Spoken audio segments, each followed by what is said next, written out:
Wanita dikunci di bak mandi. Lalu, tingkat kehangatan air naik. Ia teriak kesakitan. Terus minta tolong. Suster beritahu dia, masih ada 20 menit lagi. Waktu sudah tiba. Ia dibawa keluar. 5 menit didinginkan. Wanita itu sedikit sesak nafas. Suster beritahu, Anda sembuh. Bisa keluar rumah sakit. Ini rumah sakit jiwa. Tapi cara mereka perlakukan pasien sangat seram. Buat 2 lubang di atas kepala pasien. Melubanginya. Atau, menusuk matanya dengan pemecah es. Tusuk ke dalam. Menumbuk. Saat operasi, pasien sakit tenang. Demensia. Orang luar lihat. Tidak gila. Sembuh. Operasi seperti itu. Suster tidak kuat melihat. Langsung muntah. Berbeda dengan suster ini. Ia belajar dengan keras. Dan menepuk tangan. Tapi ia bukan suster asli. Namanya Linda. Beberapa minggu lalu, ia bawa mobil ke rumah sakit. Tunggu beberapa jam. Ditolak oleh ketua rumah sakit. Ia tidak terima. Esok harinya, gubernur datang ke rumah sakit untuk dek. Linda mencuri pakaian suster. Menyamar. Ia masuk ke ruang obat. Menukar obat ke salah satu pasien. Ternyata, pasien kejang di tempat. Linda mengambil kesempatan. Di depan ketua, akting menyelamatkan pasien. Gubernur memujinya. Dan foto bersama dengan Linda. Dokter tidak ada cara lain. Membiarkan ia di sini. Tapi Linda tahu, saat gubernur pergi, ia pasti akan diusir. Ia menemukan pasien yang depresi. Mempengaruhinya. Beritahu dia, di ruangan dokter, ada pisau. Lalu, bawa pasien ke ruangan. Dengan cepat, tubuhnya ditemukan. Dokter kaget, cemas. Saat itu, Linda beraksi. Ia beritahu dokter, kamu pergi ke gubernur. Aku akan beresin ini. Akhirnya, tubuhnya dibakar. Linda berhasil ditempatkan di rumah sakit. Tentu, tujuannya di sini bukan untuk kerja. Tapi, ia ada rahasia yang tidak boleh orang tahu. Seminggu lalu, 4 pendeta terbunuh di rumah. Dengan tragis. Saat ditangkap, rakyat memintanya untuk tanggung jawab. Berdasarkan aturan hukum, pembunuh harus masuk ke rumah sakit, mengkonfirmasi gangguan mental, baru bisa dihukum. Dan Linda adalah kakak perempuan pembunuh itu. Ia akan lakukan apapun, masuk ke rumah sakit, untuk menyelamatkan adiknya. Tapi situasinya buruk. Setelah adiknya dikurung, selalu dijaga, bahkan mandi pun, tangannya diikat. Paling parah, saat itu, ada juga saksi mata. Kesaksiannya bisa merugikan adiknya. Demi melindungi adiknya, Linda mencari orang itu. Ia sengaja mendekatinya, agar akrab, lalu membawanya ke hotel, memasukkan obat ke teh. Saat diminum, orang itu pingsan. Lalu, Linda ambil palu dan pemecah es ke arah orang itu. Pria itu terikat di ranjang. Di sampingnya, wanita bawa pemecah es. Arahkan ke mata. Lalu, cara operasi itu hanya ditusuk. Orang akan jadi demensia. Ia belajar metode ini dari rumah sakit jiwa. Sekarang, saksi diam. Mari kita pergi, kita tidak bisa tanya dia apapun. Setelah mengurus saksi, selanjutnya dokter. Selama dokter memberikan keterangan bukti gangguan mental, adiknya bisa bebas dari hukuman.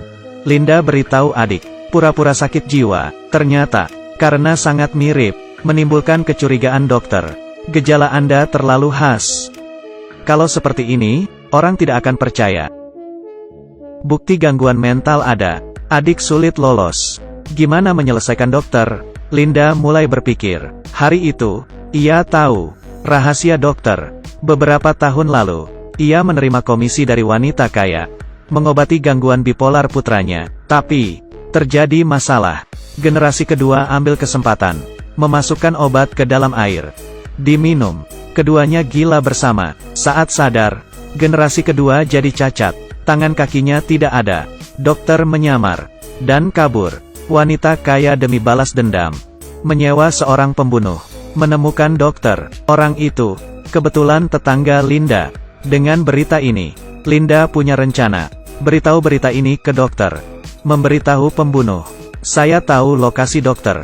Ikut saya. Malam itu, ia masuk ke rumah sakit. Dokter bersiap memukulnya dengan batu bata. Saat ia sadar dirinya dikurung di bak. Saya di mana? Tingkat kepanasan air bertambah. Ia direbus melepuh. Tidak mudah ia kabur. Bertemu dengan penjaga rumah sakit. Terlihat menyeramkan. Ia pun ditembak. Pembunuh mati. Linda memasukkannya ke perapian. Dan dibakar. Sekarang, dokter diseret ke dalam air. Agar tidak terekspos. Ia hanya bisa ikuti Linda. Mengeluarkan bukti gangguan mental adiknya. Hari itu, acara musim semi di rumah sakit. Semua dokter dan pasien hadir. Linda cari adiknya.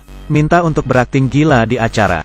Dari situ, semuanya bisa percaya kamu gila. Dan bisa bebas hukuman. Tapi, ternyata, Linda tidak tahu. Ia ada rencana. Dengan suster yang merawatnya. Keduanya siap kabur. Di acara, adik bawa pisau. Membunuh penjaga rumah sakit. Suster mengeluarkan senjata. Minta semuanya hadap tembok. Di saat itu, mereka kabur. Ke tempat gudang. Bermalam hari di sana. Polisi datang ke sana. Suster tertembak. Adik juga ditangkap. Masalah ini membuat kemarahan publik. Demi memilih suara, gubernur memutuskan, tidak peduli adiknya gila atau tidak, ia tetap harus dihukum mati. Untuk keamanan rakyat, adiknya akan dihukum mati. Disetrum. Pria itu diborgol, dikepung, diikat di kursi. Ia akan dihukum mati. Saat akan dihukum, di luar banyak orang. Pria itu ketakutan.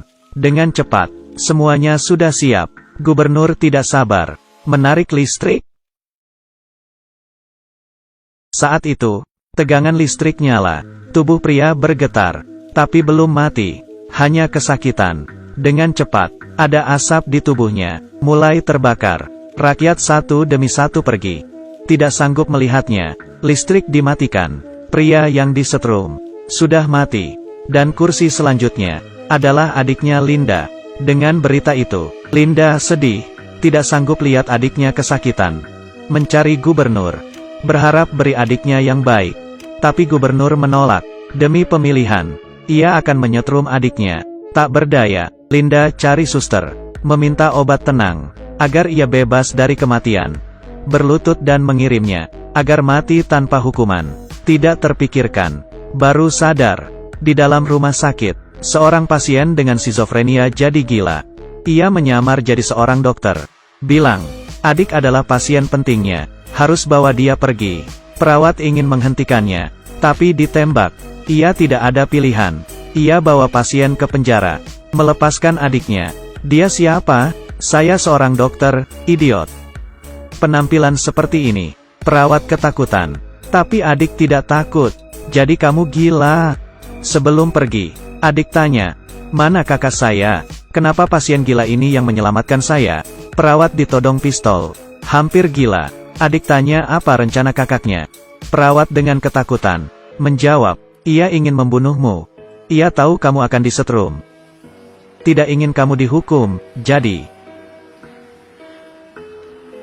ia ingin kamu mati tenang. Dengar kakaknya ingin bunuh diri. Ia sedih.